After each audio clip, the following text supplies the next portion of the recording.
حضرت عبداللہ بن مسعود رضی اللہ تعالیٰ عنہ نے فرمایا کہ آپ صلی اللہ علیہ وآلہ وسلم کا یہ ارشاد مبارک ہے، فرماتے ہیں کہ جس شخص کو یہ 3 چیزیں عطا ہو گئیں اسے دنیا اور آخرت کی بھلائی مل گئی۔ نمبر 1 پر تقدیر الہی۔ اعوذ باللہ من الشیطان الرجیم، بسم اللہ الرحمن الرحیم۔ شروع کرتی ہوں اللہ کے بابرکت نام سے جو بڑا مہربان اور نہایت رحم فرمانے والا ہے۔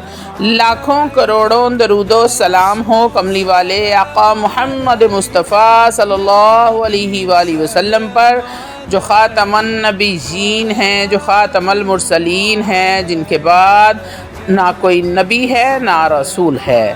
لاکھوں کروڑوں درود و سلام ہوں اہل بیت پر۔ السلام علیکم ورحمۃ اللہ وبرکاتہ۔ آپ دیکھ رہے ہیں میرا یوٹیوب چینل مکافات عمل۔ اللہ والو، آج جو ویڈیو لے کر آپ کی خدمت میں حاضر ہوئی ہوں وہ ایک ایسا عمل ہے، اگر آپ اذان کے وقت میں آپ یہ مختصر سا عمل کر لیتے ہیں تو انشاءاللہ تعالی العزیز آپ کی زندگی میں ایسے ایسے معجزات ہوں گے، ایسے ایسے کمالات ہوں گے، آپ کی تمام تر پریشانیاں ختم ہو جائیں گی۔ بے شک دنیا اور آخرت کی بھلائی کو اگر کوئی آپ کی طرف لے کر آ سکتا ہے تو وہ صرف اور صرف اللہ رب العزت کی ذات ہے۔ پوری دنیا مل کر بھی کوشش کر لے کسی شخص کو فائدہ پہنچا دے تو وہ فائدہ نہیں پہنچا سکتے جب تک اللہ رب العزت کی رضا نہ شامل ہو۔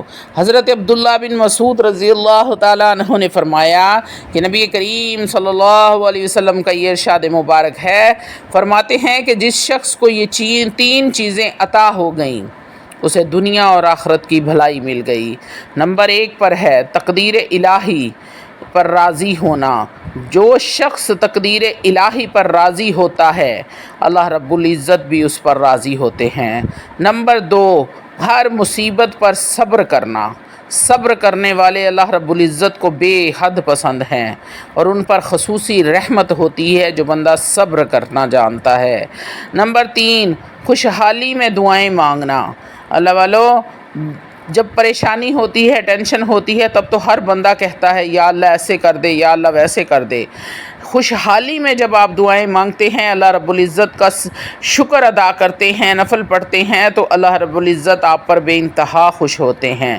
بہت سارے لوگ ایسے ہیں جو اللہ سے گلہ کرتے ہیں، شکوہ کرتے ہیں، میرے پاک پروردگار تو نے مجھے یہ نہیں دیا، تو نے مجھے وہ نہیں دیا، اس کو دیا ہے مجھے نہیں دیا، یعنی کہ وہ اللہ رب العزت کی تقدیر پر راضی نہیں رہتے۔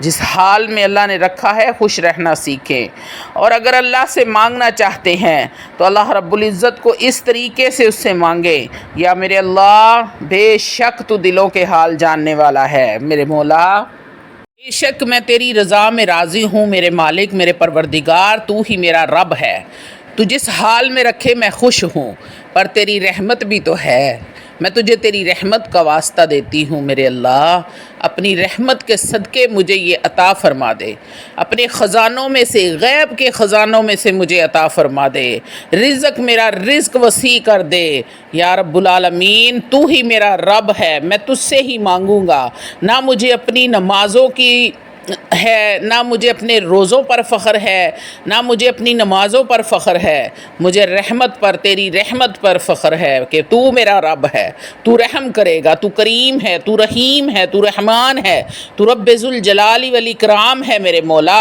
بے شک میں تیری رضا پہ راضی ہوں، لیکن میں تجھے تیری رحمت کا واسطہ دیتی ہوں کہ اپنی رحمت کے صدقے اپنے خزانوں میں سے عطا فرما دے، میرا رزق وسیع کر دے، میرے گھر پہ پریشانیاں، بے برکتی سب ختم فرما کے میرے کاروبار میں برکت عطا فرما۔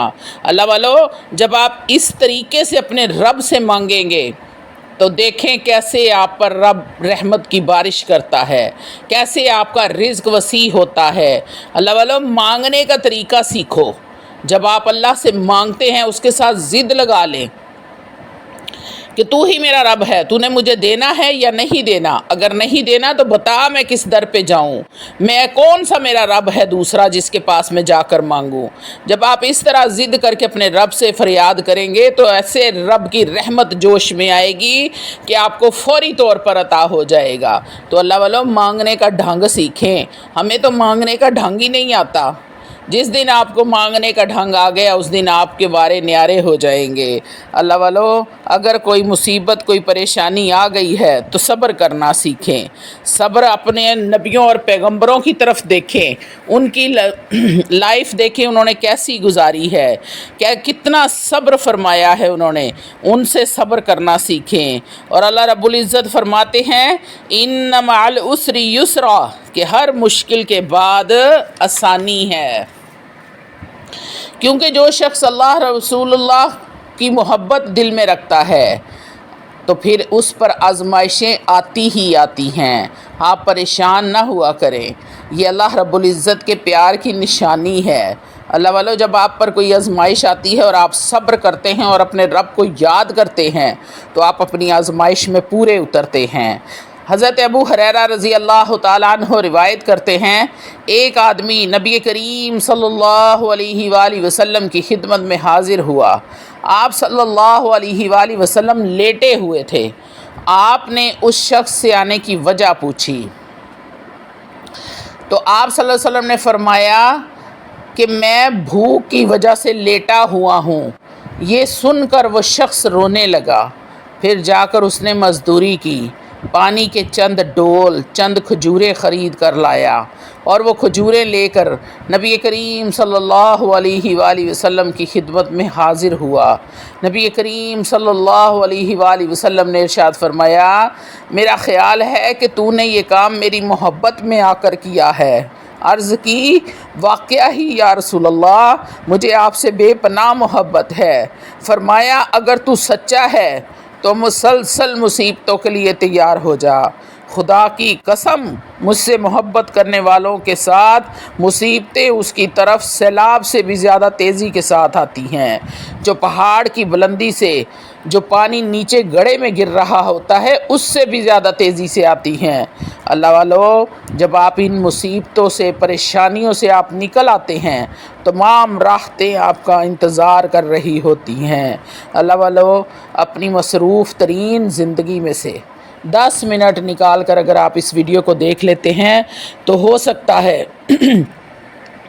آپ کے کسی ایک مسئلے کا حل، آپ کی کسی ایک پریشانی کا حل، آپ کی کوئی ایک ایسی حاجت جو برسوں سے پوری نہ ہوئی ہو اور اس عمل کے بعد وہ پوری ہو جائے تو یقین کریں کہ میرا ویڈیو بنانے کا مقصد پورا ہو جاتا ہے۔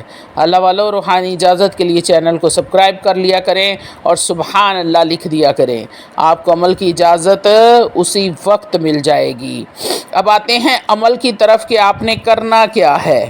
اذان کا یہ چھوٹا سا عمل ہے جو 5 وقت اذان ہوتی ہے۔ آپ نے کرنا یہ ہے کہ سب سے پہلے اذان کا جواب دینا لازمی دیا کریں۔ اذان کا جواب کس طرح دیا جاتا ہے؟ مؤذن جب اذان دیتا ہے اس کے پیچھے پیچھے آپ نے بھی وہی الفاظ دہرانے ہوتے ہیں۔ جب مؤذن حی علی الفلاح حی علی الصلاح پر پہنچے تو آپ نے کہنا ہے لا حول ولا قوت الا باللہ، لا حول ولا قوت الا باللہ، لا حول ولا قوت الا باللہ، اور پھر جو اذان کی دعا ہے وہ بھی لازمی پڑھیں۔ اللہم رب ھذہ الدعوۃ التامۃ والصلاۃ القائمہ آت محمدا الوسیلۃ والفضیلہ۔ پوری دعا آپ نے لازمی پڑھنی ہے، ہر نماز کے اذان کے بعد پڑھا کریں۔ اس کے بعد آپ نے پوری محبت اور عقیدت کے ساتھ، ادب و احترام کے ساتھ درود پاک پڑھنا ہے۔ اللہ والو، رحمتوں اور برکتوں والے نبی پر رحمتوں اور برکتوں والا درود پڑھ کر ہدیہ کریا کریں۔ آپ نے درود ابراہیم پڑھنا ہے۔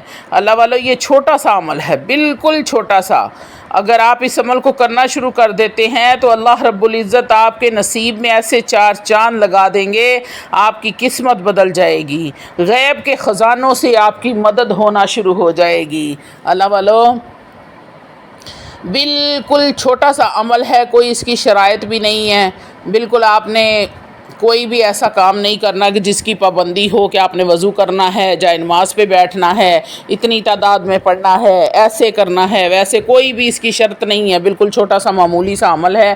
آپ نے جب حی علی الصلاح حی علی الفلاح پہ پہنچے تو آپ نے لا حول ولا قوت الا باللہ، لا حول ولا قوت الا باللہ، آپ نے بس 3 مرتبہ اس کو پڑھ لینا ہے، اور درود ابراہیم اذان ختم ہونے کے بعد اذان کی دعا پڑھیں، اس کے بعد 1 مرتبہ درود ابراہیم پڑھ کر اپنے پیارے نبی کو عظمتوں اور رحمتوں والے برکتوں والے نبی پر ہدیہ کر دیں۔